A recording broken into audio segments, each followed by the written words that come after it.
Ibibigay ko na lang example sa iyo, yung ating mga OFWs na nagkakaroon sila ng kontrata for so many years sa abroad. Naghirap sila doon, malungkot sa abroad, malayo sa kanyang pamilya. And then pagbalik dito, wala silang naipon. Why?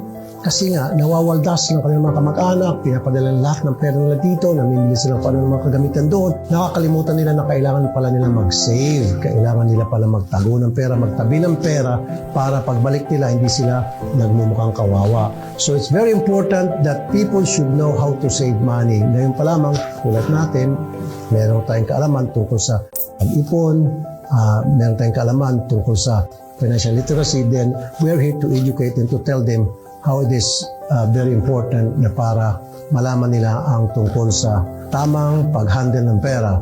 Dapat yung pera ay hindi nagdadala sa atin, tayo nagdadala sa pera.